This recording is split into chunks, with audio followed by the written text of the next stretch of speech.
Assalamualaikum warahmatullahi wabarakatuh, sahabat Islam semuanya. Misteri tentang sosok Dajjal memang tidak pernah terbuka secara gamblang. Hanya sedikit petunjuk dan penjelasan yang menggambarkan keberadaan makhluk akhir zaman tersebut.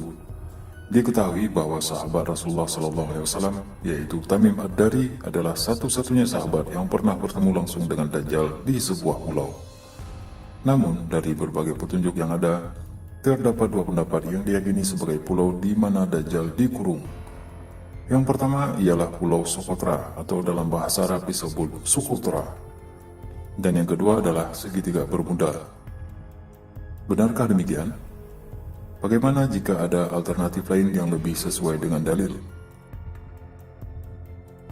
Rasulullah SAW bersabda, "Ketahuilah bahwa ia berada di lautan Syam atau lautan Yaman." Oh tidak, bahkan dari arah timur. Tidak, dia dari arah timur. Tidak, dia dari arah timur. Dan beliau kemudian mengisyaratkan dengan tangan ke arah timur. Hadis riwayat Muslim. Hadis tersebut menunjukkan Rasulullah SAW sempat ragu arah mata angin setelah mengatakan Dajjal berada di Laut Syam atau Laut Mediterania dan selanjutnya Laut Yaman. Namun kemudian beliau yakin dan menyatakan bahwa Dajjal berada dari arah timur Madinah. Pendapat pertama yang menyatakan Dajjal datang dari Pulau Socotra. Ini merupakan pendapat yang banyak berkembang saat ini. Kita dapat melihat melalui peta bahwa Pulau Socotra ini terletak di selatan Madinah, tepatnya di lepas Laut Yaman. Walaupun dengan segala karakternya yang janggal dan aneh, pulau ini tidak terletak di timur Madinah. Pendapat kedua, Segitiga Bermuda. Menurut ulama, pendapat ini tidak ada dalilnya. Hanya berdasarkan pendapat dari Muhammad Isa Daud dalam bukunya yang berjudul Dialog dengan Jin Muslim. Selanjutnya mari kita telaah lagi hadis tersebut. Rasulullah SAW memberi isyarat dengan tangan beliau yang menunjuk ke arah timur Madinah.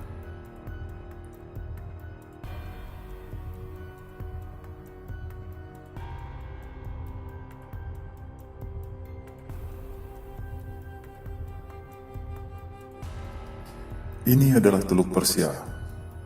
Ternyata banyak sekali pulau-pulau kecil di laut ini. Namun, ternyata di sini ada sebuah pulau berbentuk unik yang menarik perhatian jika dilihat dari peta. Pulau tersebut adalah Pulau Mubaras. Saat ini Pulau Mubaras masuk ke dalam wilayah Uni Emirat Arab, di mana pulau ini telah ditetapkan menjadi daerah konsesi minyak bumi. Tidak ada informasi yang jelas mengenai pulau ini selain di sudut pulau sudah terbangun kilang pengeboran minyak bumi. Pulau ini adalah kawasan terbatas dan dilindungi karena merupakan tempat tumbuh berkembangnya flora dan fauna yang unik. Misalnya, dugong. Lalu mengapa kita sebut bentuk pulau ini unik? Pulau ini berbentuk seperti bentuk orang, namun disinilah letak misterinya.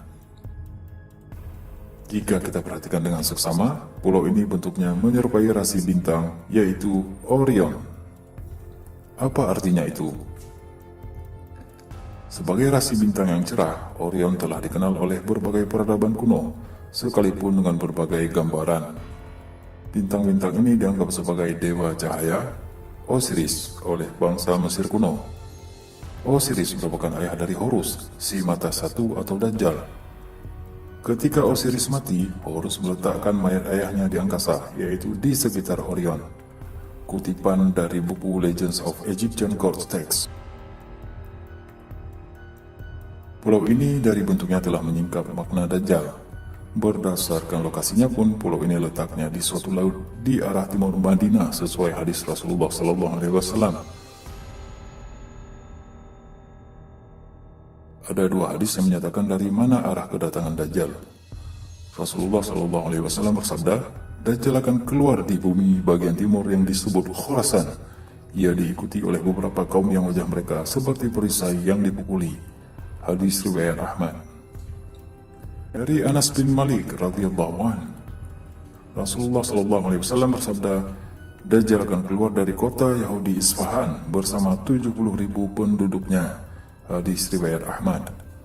Yang perlu kita tahu bahwa dalam peta Persia kuno, yaitu Kekaisaran Median. Wilayah Isfahan di Persia mencakup wilayah Khurasan.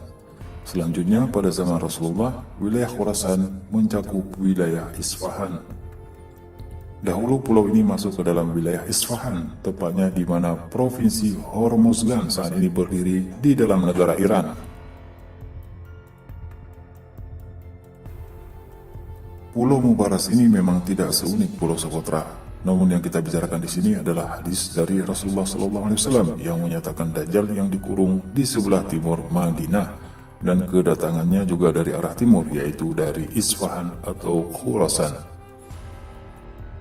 Jadi dalam dua konteks ini kita berbicara mengenai wilayah Persia. Yang menjadi pertanyaan, apakah Dajjal masih terkurung di sana? Sebenarnya tidak begitu penting di mana Dajjal dikurung, karena yang terpenting adalah pada saat Dajjal keluar, apakah kita akan menjadi penentangnya atau malah menjadi pengikutnya. Kebenaran adalah milik Allah Subhanahu wa taala, kesalahan murni dari kami. Wallahu a'lam bishawab.